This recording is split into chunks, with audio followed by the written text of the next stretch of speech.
रोज रोज टिफिनला काय द्यायचं किंवा जर आपल्याला घरामध्ये सुद्धा जरी भाजी बनवायचं म्हटलं ना तरी समजतच नाही की काय बनवायचं.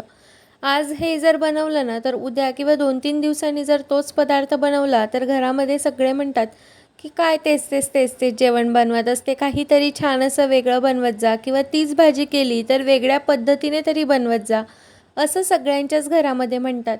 तर आज आपण अगदी छान अशी झटपट तयार होणारी मुगाची उसळ बनवणार आहोत. ही उसळ चवीला खूप छान लागते आणि याला मोड वगैरे आणण्याची अजिबात गरज पडत नाही. त्यामुळे अगदी सकाळच्या घाई गडबडीमध्ये सुद्धा तुम्ही बनवू शकतात. तर सर्वात आधी मी इथं 1 वाटी मूग घेतलेले आहे. तर हे 1 वाटी मूग मी स्वच्छ पाण्याने धुवून घेते आणि मग त्यामध्ये भरपूर असं पाणी टाकून आपल्याला जवळपास 5 ते 6 तासांसाठी किंवा तुम्हाला जर घाई असेल तर तुम्ही 3 तासामध्ये थोडंसं कोमट पाण्यामध्ये जरी भिजवून घेतलेत ना तरीसुद्धा चालेल. 5 ते 6 तासानंतर त्यामधलं संपूर्ण पाणी एका चाळणीमधून गाळून घेतलं म्हणजे संपूर्ण जे पाणी आहे एक्स्ट्राचं तर ते निघून जाईल. तर इथं बघा किती छान असे आपले मूग जे आहेत ना तर ते भिजलेले आहेत. तर ह्या मूगला ना आपल्याला अजिबातही मोड वगैरे आणायचा नाही आहे. तर आता त्यासाठी लागणारा एक छान असा मसाला अगदी झटपट तयार करूयात. तर इथं मी 7 ते 8 हिरव्या मिरच्या घेतल्या, 10 ते 12 लसणाच्या पाकळ्या आणि थोडंसं आलं म्हणजे 2 ते 3 इंच आलं घ्यायचं आणि त्यानंतर थोडंसं अगदी खोबरंसुद्धा घ्यायचं. यामुळे काय होतं की ज्या उसळीची जी चव आहे ना तर ती खूप छान अशी लागते. तर इथं पाणी न टाकता मी थोडंसं असं ओबडधोबडच हे छान असं वाटून घेतलेलं आहे. आता गॅसवरती कढई ठेवली आणि त्यामध्ये जवळपास 1 ते दीड पळी आपल्याला तेल घालून घ्यायचं आहे. तर इथं ना आपल्याला खूप जास्त तेल घालण्याची वगैरे पण अजिबात गरज नाही आहे. तेल छान गरम झालं की त्यामध्ये आपल्याला घालायचं आहे अर्धा चमचा मोहरी, अर्धा चमचा जिरं आणि पाव चमचा आपल्याला हिंग त्यामध्ये घालून घ्यायचं आहे. ही खमंग छान अशी फोडणी तयार झाली की त्यामध्ये आपण जो कांदा जो आहे ना तर तो तुम्हाला आवडत असेल तर घाला किंवा स्किप केलात ना तरीसुद्धा चालेल. पण इथं ना मी अगदी छोट्या साईजचा कांदा जो आहे ना तर तो एकदम छान असा बारीक कट करून घेतलेला आहे.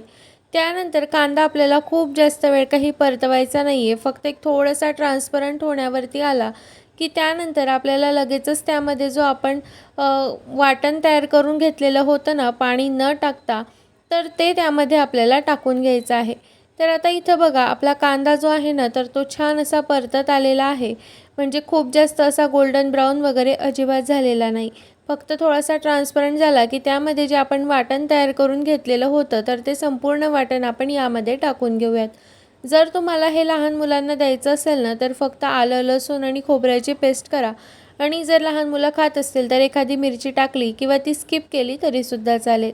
तर त्यानंतर इथं बघा आता हे जे आहे ना आपण जे वाटण तयार करून घेतलेलं होतं तर ते आपल्याला 4 ते 5 मिनिट छान असं आपल्याला हे परतवून घ्यायचं आहे.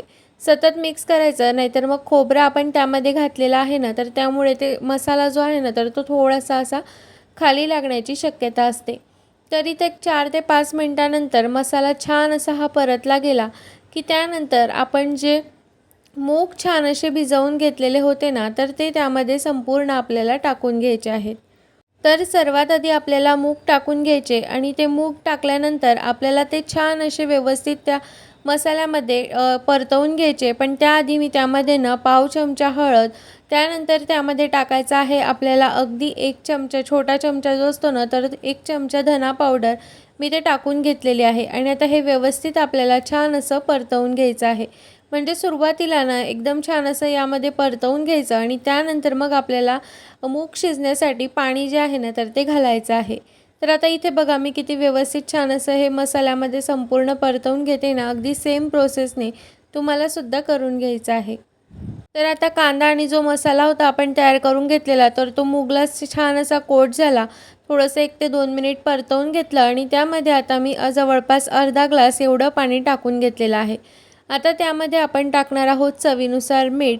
पण इथं बघा मूग जे आहे ना तर ते तुमची किती क्वांटिटीमध्ये आहे त्यानुसार तुम्ही त्यामध्ये पाणी घाला. सुरुवातीला थोडंसं घाला, नंतर तुम्हाला वाटलं की मूग शिजलेले नाही आहे तर तुम्ही आणखी घातलं तरीसुद्धा चालेल. पण एकदाच जर तुम्ही अंदाज घेऊन घातलंत ना तर ते मूगची जी चव आहे ना तर ती छान अशी लागते. तर आता इथं बघा मी झाकण ठेवून दिलं आणि जवळपास अधूनमधून आपल्याला ना हे व्यवस्थित छान असं परतून घ्यायचं आहे, नाहीतर मग काय होईल की मूग जे आहे ना तर ते खाली लागतील. तर बघा इथं मी ना 4 ते 5 मिनिटानंतर झाकण उघडून बघितलं तर मूग जे आहे ना म्हणजे भरपूर पाणी जे होतं तर ते बऱ्यापैकी कमी झालेलं आहे. म्हणजे त्यासोबतच आपले मूगसुद्धा छान असे शिजलेले असतात. त्यानंतर परत झाकण ठेवलं आणि 4 ते 5 मिनिट परत आपल्याला हे छान असं वाफवून घ्यायचं आहे. तर ही संपूर्ण प्रोसेस आहे ना जवळपास 8 ते 9 मिनटं किंवा जवळपास आपल्याला हे संपूर्ण मूग शिजायला ना 10 मिनटं लागतात. पेक्षा आपल्याला हे मूग शिजायला जास्त वेळ अजिबात लागत नाही. तर आता चला इथे बघूयात की आपले मूग जे आहेत ना तर ते अगदी परफेक्ट शिजलेले आहेत की नाही. तर इथं ना एकदम छान असे मऊसूत मूग जे आहेत ना तर ते शिजलेले आहेत आणि इथं आपली छान अशी मुगाची उसळ तयार झालेली आहे. त्यामध्ये आता वरतून भरपूर अशी कोथिंबीर घालायची आणि छान असं एकदम परत मिक्स करून घ्यायचं. अगदी झटपट तयार होणारी आहे आणि विशेष म्हणजेच या अशा प्रकारे ना जर तुम्ही खोबऱ्याचं, मिरचीचं, आलं लसूण याचं जर छान असं वाटण तयार करून घेतलंत ना तर ह्या मुगाच्या उसळची ना चवसुद्धा खूप छानच लागते. तर आता इथे उसळ तयार आहे. आता गॅसची फ्लेम बंद करते. तर तुम्हीसुद्धा सकाळच्या घाई गडबडीमध्ये जर तुम्हाला टिफिन द्यायचा असेल आणि तुम्ही काही सुकी भाजी रोज-रोज काय द्यायची याच्या शोधात जर असाल ना, तर हे अगदी परफेक्ट अशी छान अशी उसळ आहे. बनवायला अगदी सोपी आहे आणि सगळ्यात मेन गोष्ट म्हणजे पौष्टिकसुद्धा आहे. तर तुम्हीसुद्धा माझ्या या पद्धतीने मुगाची उसळ एकदा नक्की करून पहा आणि कशी वाटली ते मला कमेंटमध्ये सांगायला अजिबात विसरू नका.